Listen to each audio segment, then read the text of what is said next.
The next question, identify the renewable energy source.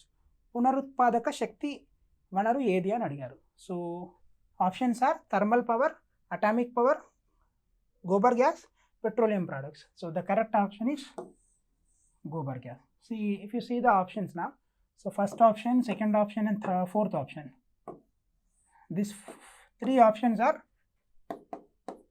non-renewable energy sources.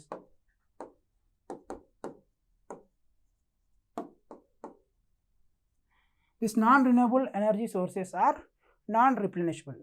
అంటే అవి పునరుత్పత్తించే శక్తి capability అనేది వాటికి ఉండదు basically. And whereas renewable energy sources like sunlight, wind, solar, gobar gas, వీటికి పునరుత్పత్తించే శక్తి వాటికి ఉంటుంది. సో అగైన్ అవి రీప్లెనిష్ అవుతూ ఉంటాయి, మళ్ళీ ఫామ్ అవుతూ ఉంటాయి. బట్ వేరాజ్ ఒకసారి పెట్రోల్ యూజ్ చేసిన తర్వాత we can't get them back. But sunlight everyday వస్తుంది. Gobar gas, basically gobar gas అనేది we get from cow dung and agricultural waste and some organic waste. So this will be continuously replenishing and we are getting it. So that's why the correct option is gobar gas, right?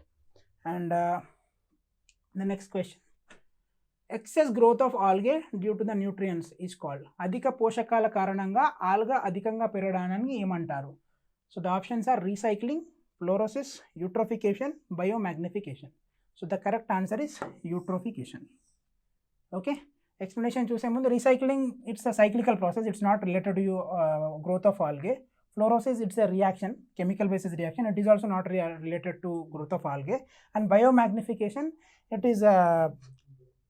it's happening in animals. అంటే ఒక ఆర్గానిజంని consume చేయడం వల్ల ఆ organism నుంచి ఇంకొక ఆర్గానిజంకి disease ఎట్లా spread అవుతున్నాయి, magnify ఎట్లా అవుతున్నాయి అని చెప్పేది biomagnification. This is also wrong. So the correct answer is eutrophication. So what actually eutrophication is? Excess enrichment of nutrients, especially phosphorus and nitrogen, from human activities, basically like fertilizers and chemicals that we are using in agriculture, due to which the water will run off from the land to the lakes or rivers and forming algal blooms. పచ్చగా పాకూర్ లాగా ఉంటుంది. So బేసికల్ అది ఏం చేస్తుంది అంటే సన్లైట్ని black చేస్తుంది. సన్లైట్ని block చేయడం వల్ల ఇట్ రెడ్యూసెస్ ఫోటోసింథసిస్. ఓకేనా? ఫోటోసింథసిస్ డిక్రీజ్ అయిందంటే aquatic food decrease అవుతుంది. aquatic food decrease అయిందంటే it impacts the entire aquatic organisms. Moreover this algae sunlight block చేస్తుంది. సన్లైట్ బ్లాక్ చేయడమే కాకుండా it reduces BOD, biological oxygen demand తగ్గిస్తుంది.